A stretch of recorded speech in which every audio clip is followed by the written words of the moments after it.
Here she goes again. Hide your face, hide your neck, duck your head, wear an NFL football helmet when you are playing in a game versus Djonai Carrington. Fresh off of clotheslining, a Kane and Undertaker clothesline from hell that she delivered to Sophie Cunningham. This girl is right back on the court, hitting people upside the head once again. Hands up, swipe for the ball with our right hand while poking the player in the eye with the left hand. The eyeball. We're poking eyeballs out again. Is that what we're doing? We're eye gouging again. There's a moment in sports where a pattern stops looking like bad luck and starts looking like a habit, and Djonai Carrington may have just reached that point. For days after being ejected for a flagrant 2 foul on Sophie Cunningham, she was back on the court against the Golden State Valkyries. And within a single game, she was involved in 2 more separate incidents where her hands ended up making contact with opposing players. One play resulted in contact with Cecilia Zandalicini's eye, while another caught Tiffany Hayes around the mouth. 2 different players, 2 different plays, the same game, and what many fans viewed as the same troubling pattern. This time, however, the reaction was immediate. Rather than waiting to debate whether the contact was accidental, many observers had already made up their minds, turning the spotlight back onto Carrington and reigniting questions about whether these incidents are isolated moments or part of a growing trend that is becoming harder for people to ignore. About to tell ya, I tried. This girl is not going to stop until she takes somebody out the league. This girl will not stop until she ends somebody's career. Djonai Carrington, once again, with another dirty foul in less than a week. In just a couple of days apart from each other. A couple of days apart from the Sophie Cunningham hard foul. You have Mrs. Eye Poke.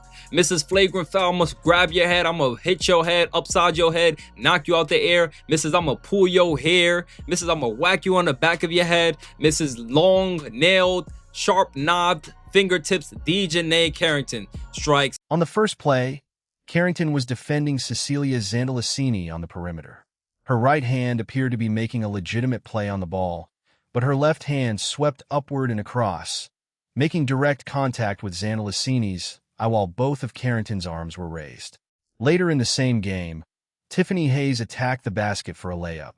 Carrington jumped to contest the play, but instead of making contact with the basketball, her arm came down and struck Hayes across the mouth. Neither incident was ruled a flagrant foul, and neither resulted in a technical for the contact itself. However, Carrington did receive a technical foul later in the third quarter for arguing with an official, which suggested that emotions were already running high throughout the game and added another layer to an evening that quickly became the subject of intense discussion among fans and analysts.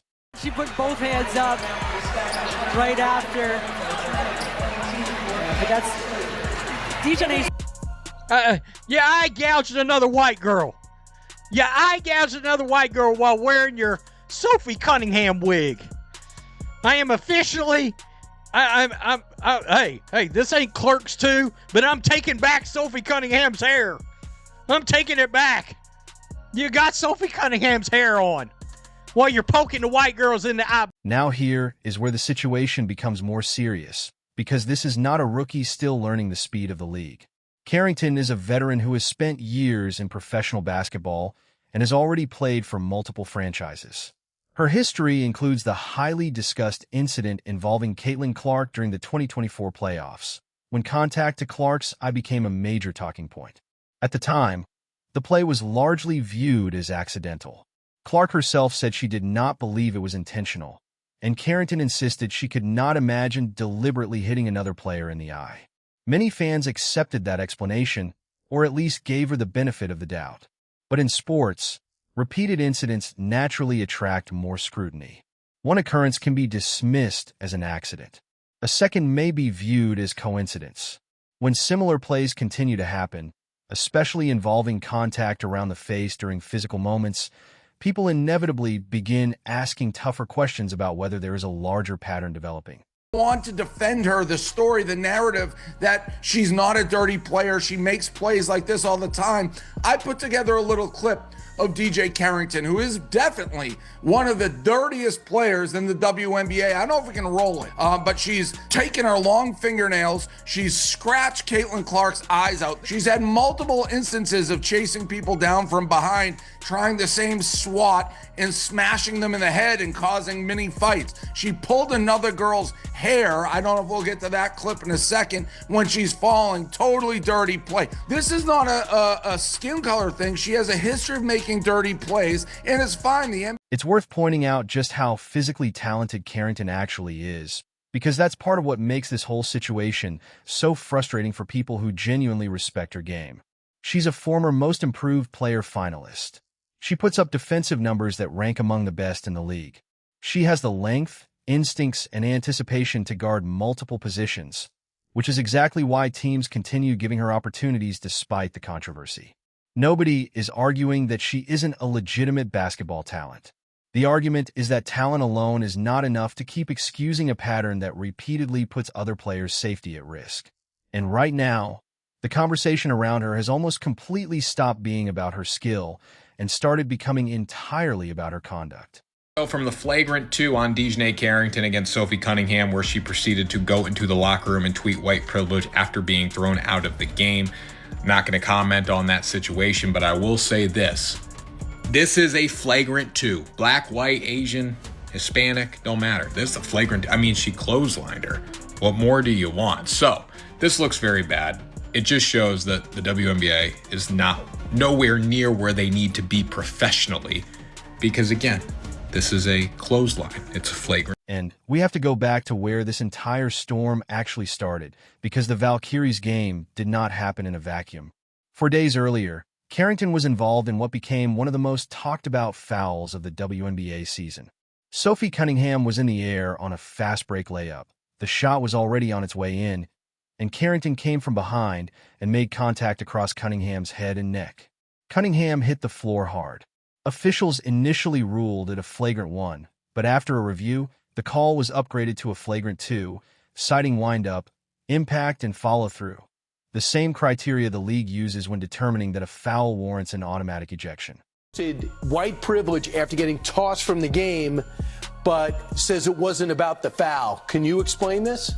No, I can't. When she tweeted white privilege, she did it so quickly, it was almost as though she had the phone in her pocket after this foul and she got ejected. So, I mean, to say she wasn't referring to this play or getting kicked out and saying that the only reason she got kicked out and it got upgraded is because Sophie Cunningham is white is crazy. It was a crazy thing to tweet, maybe crazier than to try to act like it had nothing to do with the play. So, I have no idea what she's talking about. I don't think anybody can have any idea what she's talking about. What made that moment even messier is what happened immediately afterward. Cunningham got up and went straight at Carrington, and it took players from both teams to separate them. When reporters later asked the officiating crew why Cunningham was not assessed a technical foul for her reaction, officials explained that her response was considered understandable given the severity of the original contact. That put the league on record acknowledging just how serious the foul was. It was not exactly a neutral statement. It was a response that many fans viewed as confirmation of what they had already concluded after watching the replay themselves. When it comes to Djonai Carrington, here she is on the floor being dirty once again. The girl cannot help herself at this point. She can't help it. Take a look at this. Okay, you swing at the ball, but then you hit her all in the face with your other hand, and then you put your hands up like you didn't do nothing. You hitting her all in the face. Look at this. Watch her left hand. The right hand right here went to the ball. Watch this left hand. Like, dude, what are you doing? What are you doing, man? What are you doing? When is enough with this chick? Come on. Come on. You hitting people in the face. It's over and over and over. How many times do we have? Now think about the timeline here. This is a player who scored 8 points in 4 minutes off the bench, got herself ejected in the first quarter for a foul the league itself called excessive, and then 4 days later was back on the floor making contact with 2 more players in the face during the same game. That is not the profile of someone who got caught in one unlucky moment.